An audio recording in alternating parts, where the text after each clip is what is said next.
All right, Hustle fam, we are back broadcasting live from Manifest in not so sunny Las Vegas. It's a little cold out here, but I have the pleasure. Sitting here with me is Mr. James Reed, newly named the CEO of Kodiak. That's right. Kodiak, formerly of USA Truck. Correct.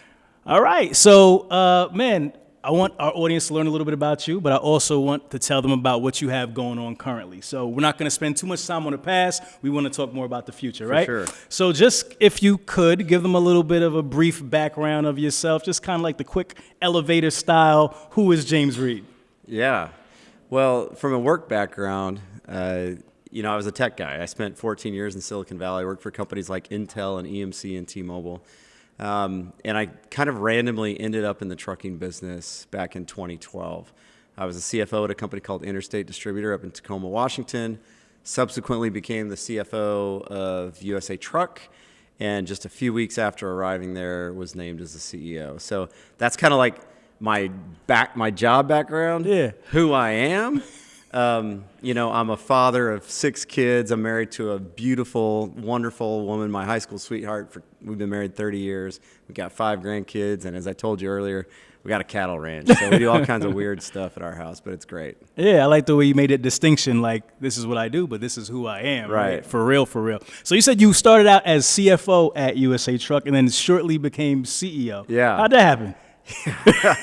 Well, I want to be delicate in case the former CEOs be listening. Be delicate. So USA Truck had 4 CEOs in a 5-year period. So they just had this immense turnover. And when I got there, within maybe a month or so of my arrival, the board had made the decision with the sitting CEO to go a different direction. And so they asked me for a list of names in the industry that would be good candidates. I gave them 10 names. My name was not on that list. And the chairman approached me and said, hey, would you be interested in this? And I said, I'm in my dream job. I'm the CFO of a public company, and I've only been in for a few weeks. I didn't come here to be the CEO. He convinced me to apply, went through the process, and on January 29th of 2017, I was named as the CEO. Got it. Being the CEO of a publicly traded company, how challenging is that, and what are some of the type of day-to-day things that you have to go through? I know you have to obviously report to investors and so forth and so on. So tell me about that. Yeah. So for any of your listeners who are growing businesses and they think they might someday want to be public, I'd probably advise them not to do that. Look, it's a great experience. I mean, for on the one hand, you're the steward of the company, you're the public face of the company. You get to build the culture of the company was probably the single most important thing that our team did. You get to build a team and you get to coach that team. So it's an incredible experience in that regard. From a responsibility standpoint, you're accountable, as you said, to shareholders, which means you've got SEC requirements, you've got reporting requirements, you've got quarterly board meetings, you've got quarterly earnings that you have to do an earnings call with. You get to deal with investors, and I say deal with it, that sounds pejorative. The investors are an important and vital part of any thriving company, private or public, but there's just a lot of overhead with being a public company that you don't have in a private company. So I would have rather spent more time with the drivers and more time in the business than I did. But at the end of the day, the most fulfilling part, and I know this wasn't your question, but was knowing that at some level, I always said we were kind of doing God's work. Like, we worked with these wonderful men and women who drove trucks for us and for themselves that fed our families. And it was just an incredible honor to be part of that team. Yeah, I love that. When you came into position, what was if you could name one thing that was broken that you immediately tried to fix, what would that be? Yeah, so I'm a finance guy by training, a corporate finance guy. So I almost always default to the numbers. And so we had built a financial model, and we really clearly understood what the inputs were that were most important to have a profitable trucking company. And so that was my immediate focus. It turns out it was the wrong focus.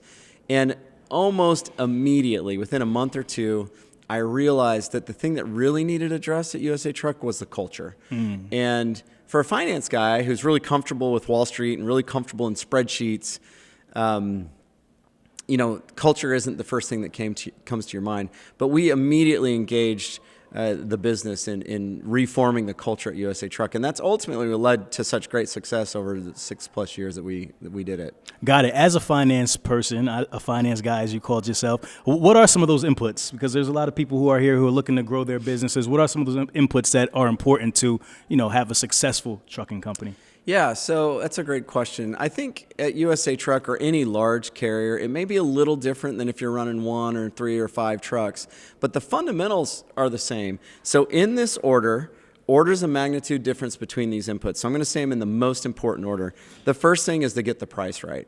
I had a great conversation with Mike Jardine, who's the CEO of Heartland, when I got the job, and he gave me wonderful advice. He said, be proud of your price appropriately, and never concede on price. And some of the people that might be listening to the show here may find themselves in a spot market environment where they don't have locked up pricing on a consistent basis. You have to get priced right in the market. So that was point number 1. Point number 2 is to seat all your trucks.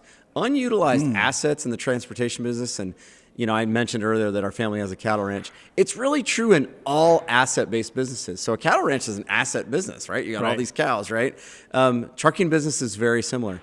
You have to utilize the assets, and so there's 2 components to that. The first one is to have the truck seated. You cannot afford to have a truck not seated. So you got to have a driver in that truck.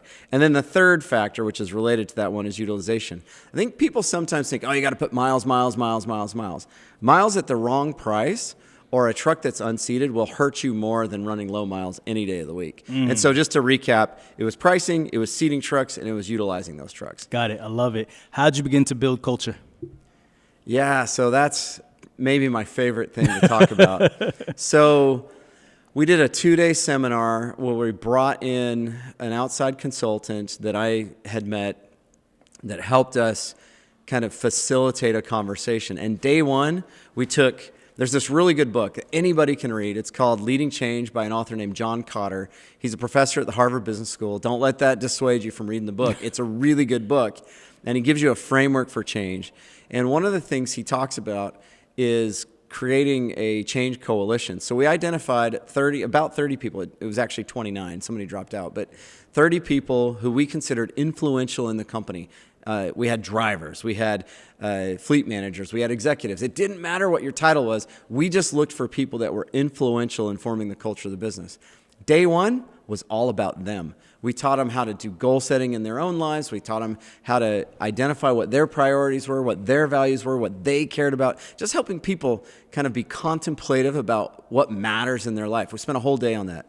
Day 2, we said, okay, all that stuff we taught you about yourself, we want you to apply it to the company. And so the outcome from this session, and this is going to sound a little overwhelming, but we had a vision statement, we had a mission statement, and we had 13 values, which is too many.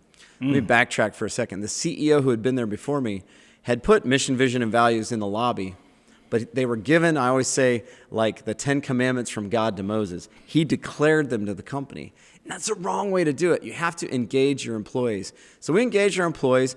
We had 13 values. That's way too many. And so we took it to the entire company, so including all of our drivers. Everybody had a voice in the formation of our culture, and that's how we started. Got it. How did culture directly impact your bottom line? Truck and Hustle family, I'm coming to you with an exclusive deal just for you.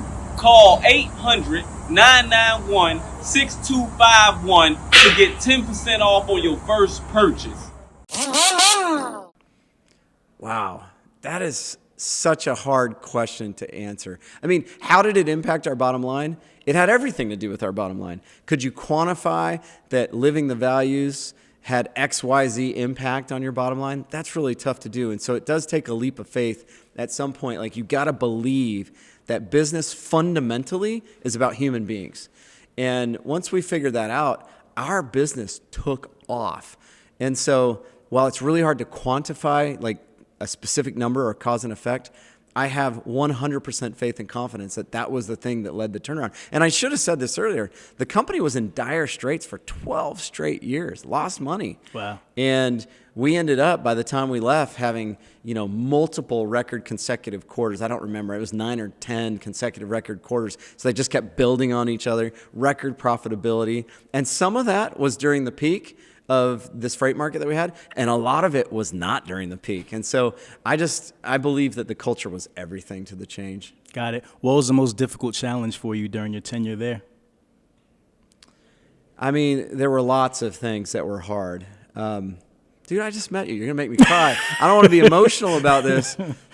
As the CEO of a company, whether it's public or private, nobody told me to do this. But if I ever had a driver die in the line of work, I went to the funeral. I went to every one of them. Yeah. Now, if they had a heart attack or a suicide, which unfortunately happens occasionally in trucking, I didn't attend those, not because I didn't have respect for them, but if somebody was killed in the line of work in a collision or something, I was always there. And I always expected that it would be a negative experience, like the family would be upset with me or something. And it always just built my faith in humanity. They were always so grateful for the job. They were always so grateful for the culture we had developed. They were always so grateful that their spouse or loved one had the opportunity to be a part of our company. And it never was negative. It was always incredible. But that was the hardest thing. Like, nobody wants to get that call in the middle of the night that somebody they care about has passed away. And I mean, you can poll my guys. I'd say 99.9% of them would tell you that I treated them like family, and they were to me, and I miss them. Yeah, no, for sure. That definitely has to be tough. And I mean, yeah, that's a tough one.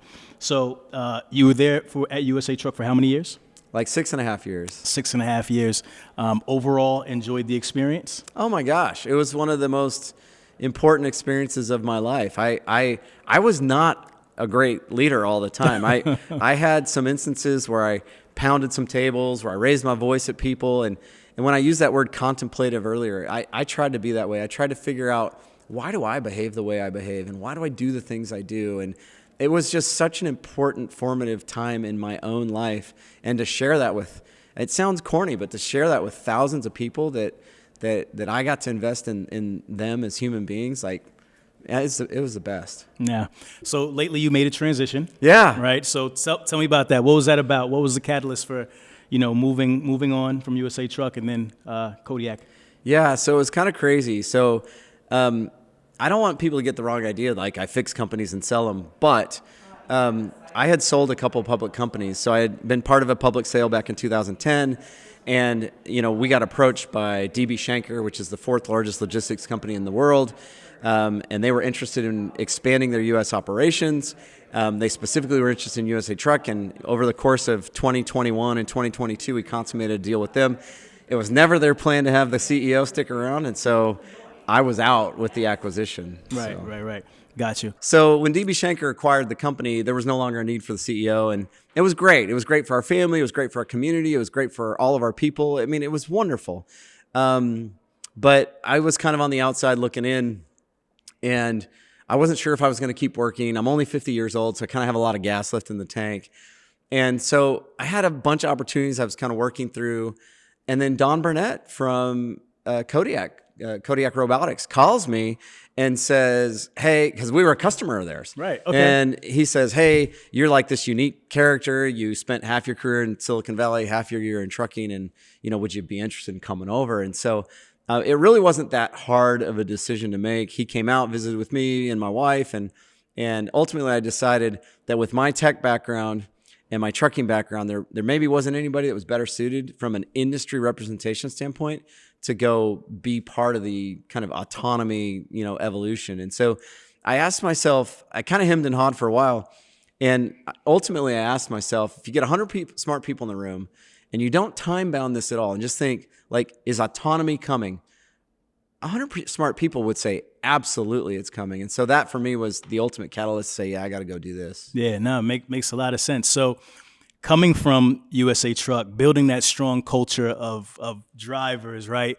It may sound a little counterintuitive for you to now go into self-driving trucks. So how was that transition? And let's talk about kind of the work, when you started with the company, what was their mission and how does that impact those drivers and, the people that you once served, right? So just kind of talk about that balance. That juxtaposition, right? Yeah, it's kind of a little bit of adjustment there. Yeah, so it's crazy. So I'll admit it's a great question because it was one of my concerns. Because genuinely, I mean, I would do anything for these drivers. And they know that, and I still talk to tons of them. And I thought, man, this perception-wise, this may look like we're trying to eradicate the driver. And that is not what autonomy is about at all. When you asked what was the mission, and I mean, I'm still pretty new. I haven't totally committed it to memory. But at the end of the day, Kodiak is committed to creating the safest driver on the road, which is great for everybody, right? And if you think about what the implications mean, it means that safety is the absolute most important thing that we're working on at Kodiak, and being able to deliver a robotic solution that is safer than anything else that's available in the world is the ultimate goal of the organization. Now, what does that mean to drivers? Well, nobody really knows, but there are a couple things that are pretty interesting. One is it will change the freight dynamics, right? It will create a safer driver that can do certain segments of the freight. We're focusing on the middle miles, what we call it, but it's traditional truckers would call it kind of the long haul section of traditional truckload moves. Yep. But there's a shortage of drivers in the industry. We all know that. For sure. There are. I was with Craig Harper from JB Hunt yesterday out in Dallas, and I don't remember what the study was, but he cited a study that said something like, and I'm paraphrasing here, by 2035 we'll need another 400,000 drivers. Like, that problem's not going to be solved by ginning up additional drivers. And so autonomy, I think, really serves to bolster the driver community in a way that's super meaningful, but the replacement of the driver is not the issue at the end of the day. Got it. So for you, and when you guys think of autonomy, is because maybe everybody doesn't understand what an autonomous truck world looks like, right? Yeah. Is there a driver still in the truck, right? Is there like when someone flies a plane, right? That plane is flying automatically, but there's still a pilot. Yeah. Right, to take off and land. Is that how autonomous trucks look? Like, give us an idea what that looks and like how that directly impacts those CDL holders right now. Yeah, for sure. So what's interesting at Kodiak, we have a bunch of CDL holders that are safety drivers, right? So today, our trucks are on the road every day, moving freight in some pretty popular commercial lanes. And we have a driver whose hands are hovering over the wheel, but ostensibly that truck is driving itself for most of that move. Wow. And so that's happening today. I like the comparison you made to airlines. It's very similar. But to be clear, the goal is to have drivers out of the truck and it's a robot, but it's a computer robot driving the truck from point to point.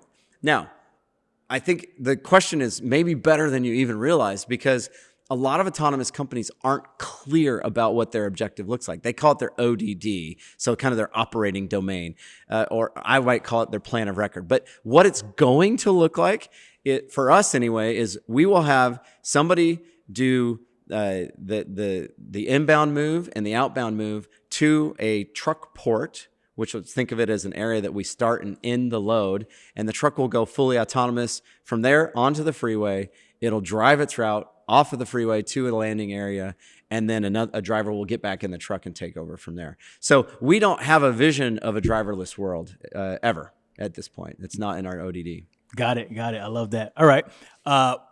What's the next question I had? Oh, okay. What are some of the challenges that you've been having? I mean, you said you're pretty new. Yeah. What, just like a couple weeks? Yeah. So I've known him for a while. Right. You have the relationship, but you're still new in the company in your role. So, I mean, obviously you get in there, you're kind of looking over things and seeing what's going on. So where are some of the challenges? What are some of the voids? What's the company missing? What are you going to bring to the company? Talk about some of that stuff. Yeah. I mean, surprising to me, the company, I guess I kind of expected to find like this fraternity, like really smart PhDs in robotics, staring at the stars, and they're just not that way. Like, these are super, super practical people. You've probably heard the phrase before: if you can't explain something simply, then you just don't understand it well enough. Right. These guys, guys and gals, with literally with PhDs in computer science and robotics and other just amazing things that I'm not smart enough to do. They can explain autonomy in very crisp, very clear terms. So in terms of the technology, we're very, very close to having the product done, like 2023. Okay. The next thing, and I wouldn't say we're missing, it's just the next thing in the arc of the development is then to fully build the safety case so that we have data and miles and experience that clearly demonstrates that this is the safest thing on the road. We're not going to put a product out there that's not safe. And so that's, ultimately what the goal is. My job, to the furtherance of your question, is really to work with the commercial team and the operations team, everything not involved with creating the tech, but bringing it to market. So they really aren't missing a lot. I mean, we're thinking very clearly and very thoroughly and very thoughtfully about, how this works in the context of existing trucking framework, whether it's the lanes, the network, the truck stops, the ports, the refueling, the maintenance, all of that. It's kind of my job to think through that. And they have a really capable team that's miles ahead of where I expected them to be. All right, guys, listen, before we continue the show, I gotta give a shout out to our sponsor and our partner, OTR Solutions, formerly OTR Capital. But listen, guys, OTR is much, much more than just a factoring company. They provide so many solutions to help the small carrier not only get into business, but to stay in business and maintain, right? So you guys have to partner with them and check them out. Don't take my advice for it. Talk to their clients, right? Talk to their clients. Find out what the people are saying. Everybody will tell you the same thing. So make sure you give OTR Solutions a call at 470-900-3338 or click the link in the bio below. Make sure you check them out and tell them Truck and Hustle sent you.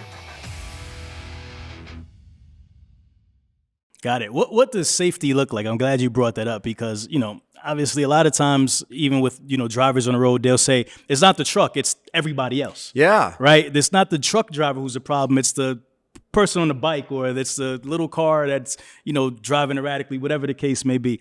How do you guys kind of plan for that? And how does that work with autonomous in that world? Because safety has to be a major concern. I mean, it's everything, right? I mean, we if we're not safe, we don't have a roadmap, right?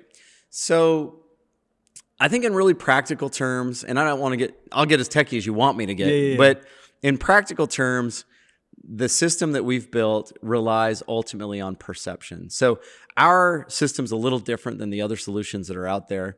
And by perception, I mean, and I don't mean to imply that the truck's anything like a human, because it's not. It doesn't understand that that's Sally on a bicycle, but it does recognize there's an object in my field of view.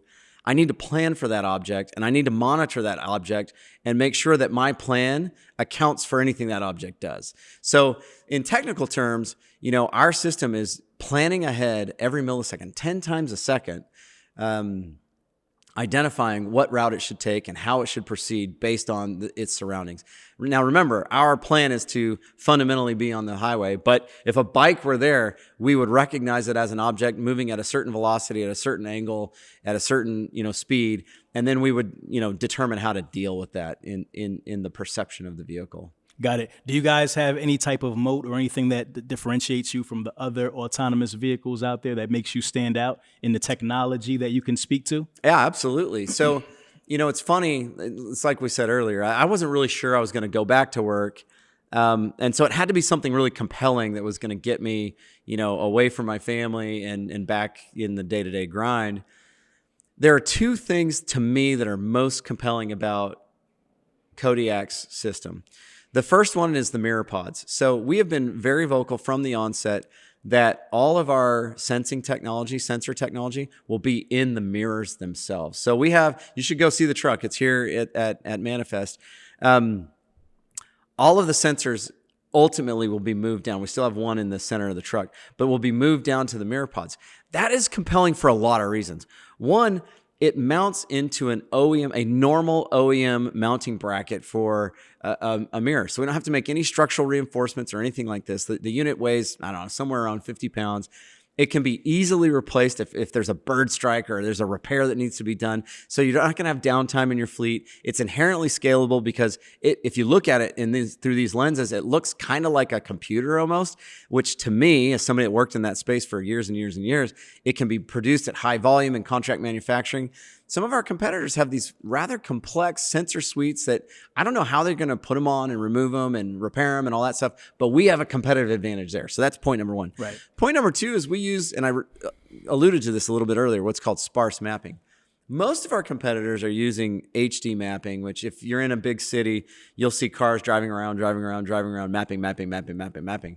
And they're creating an environment that ostensibly the the compute, the perception systems of the truck are using the mapping to orientate itself to where it is relative to the map, which is fine. It's kind of like driving by looking at your map and driving this way, which is fine as long as the map is correct, right? But as soon as the map's wrong, you have to have perception. You've got to be able to perceive first that the map doesn't match what you're seeing, and then you got to be able to do something about it, right?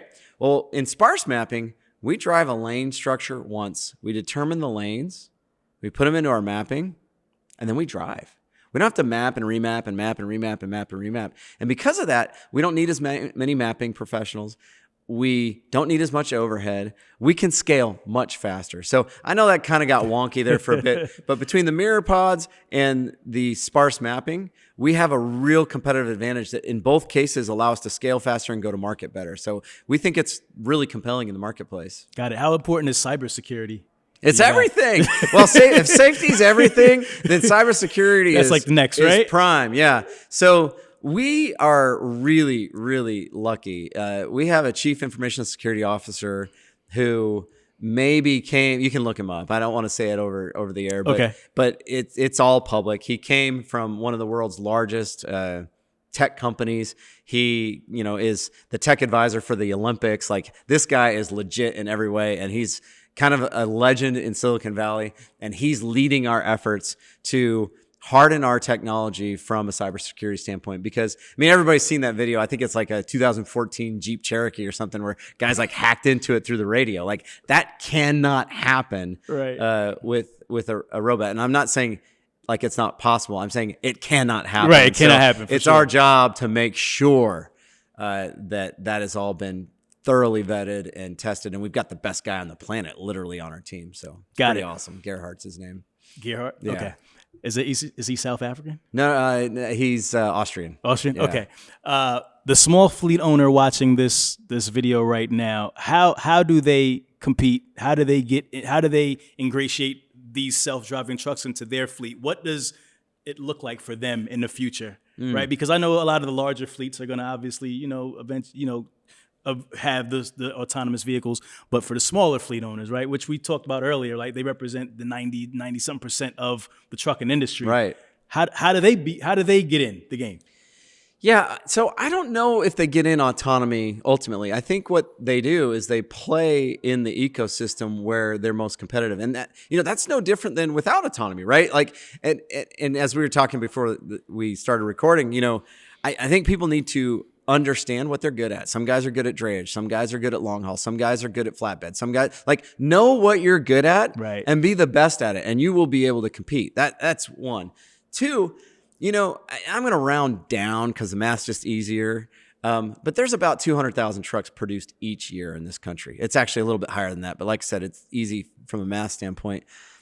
For every truck in America to be an autonomous vehicle, that means every truck produced for the next 20 years would have to be an autonomous. That's not happening, right? That's never going to happen. Right. And so I really do think it's a point of just competitive differentiation, knowing what you're good at, doing it really, really well, and being a great business person. So is it safe to say to that same small fleet owner that they're okay, right? Like your job is not going to be eradicated due to autonomous vehicles? Look, I'm no soothsayer. There's still a place for you. We think so. Speaking on Kodiak's behalf, we think so. Thinking as myself, James Reed, my opinion, I don't see a world where we don't have a need for so many of the great services that are provided. And, if you think about what the ramp of this technology is likely to look like, we're talking about maybe tens of thousands of trucks in the near term, not millions of trucks. Yeah. Got you. So what are you guys looking like currently on production? Just kind of give us an idea what Kodiak is got going on today. Yeah, look, we're still a development company, right? So we're ostensibly, I've used that word a lot now. Maybe I should use a different word. I like it. I'm going to add it to I'm using it the right way. Effectively, we are a research and development company at this time, right? We're still pre-revenue by just about any measure. So from a production standpoint, we have a couple dozen trucks. We're not building a gigantic fleet. It's not our intent to compete with fleet owners. It's our intent to develop the technology. So that's kind of where we are. 2023 is a really important year because we're going to launch our first commercial truck port that we talked about earlier. We will be feature complete on the product we expect, and then we'll go into just heavy ongoing validation, which we already do. I think the other side, or another element for people to consider, and this maybe isn't as important to the small fleet owner, but we recently were awarded a military contract with the Defense Innovation Unit, which is just an incredible opportunity for us to deploy this technology in the armed forces. It's for the Army. This is all public information. We're doing a really cool thing that leverages most of our technology. And so, that's a $50 million contract that was recently announced. So we're kind of unique in the autonomy space because of our sparse mapping technology and our ability to ramp and scale more quickly. This is sure evidence that what I said is true. Got it. All right. Well, this has been an amazing conversation. I have one more question for you before you go. Actually, two more questions. Okay. First question is, give me another leader in transportation and logistics you think I should interview, and why? That's doing amazing things like yourself. Well, there are so many people out there. Give me one. Do you just want one? Just one. I mean, a guy that I really admire is Derek Leathers at Werner. I don't know if you ever talked to Derek. I felt a little bit unique in the trucking space as a guy that had a tech background. And so I kind of think that I think of the problem set differently than a lot of other people think about it. But Derek has been the most open-minded, the most progressive in terms of thinking about how we kind of do some judo to use the technology to improve the transportation industry.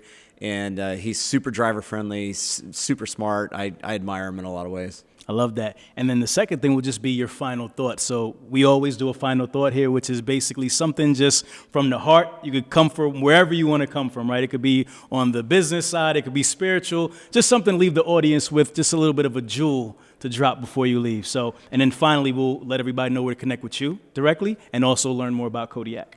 So let's start with the final thought. Yeah, well, that wasn't in the questions that I saw, so you're kind of catching me, but that's super cool. Look, I have a whole bunch of axioms that I use all the time, but maybe for this audience, the one that I would say is no one cares about your success as much as you do. I care about you, but I don't care about you as much as you do. And people need to remember that and I'm not saying to be cavalier. I'm not saying to be standoffish with people. I'm not saying not to trust people. You absolutely should. But at the end of the day, no one cares about your success as much as you do. And you can create a legacy that you want to create. Nobody else gets to control that. That's something you get to control. So. That's right. And where can people connect with you directly, and where can they learn more about Kodiak? Yeah, so Kodiak is all over social media. We're on LinkedIn. We're on Facebook. We're on Instagram. I think our media people will probably blow me up and say, you got that. You botched that. But just go look for us. You'll find us on all the social media platforms. My email, I don't mind giving out, is j.reed@kodiak.ai. That's j.reed@kodiak.ai. And, I can be hit up on social media too. I'm still VB Trucker 8. Okay. And that's for Van Buren. Trucker 8 was my college baseball number. VB is where USA Truck's based. So again, it's VB Trucker 8. Got it, man. Well, listen, this has been an amazing conversation. Thank you so much for joining me. I had fun. I got to learn a lot about you and learn more about Kodiak. So, Hustle fam, you know what we do around this time. If you smell something burning, it's only a desire. Myself and James Reed from Kodiak, we are out of here. If you twisted, confused, or stuck about trucks, don't be dumb. This is the place to come. Truck and hustle. Let's go.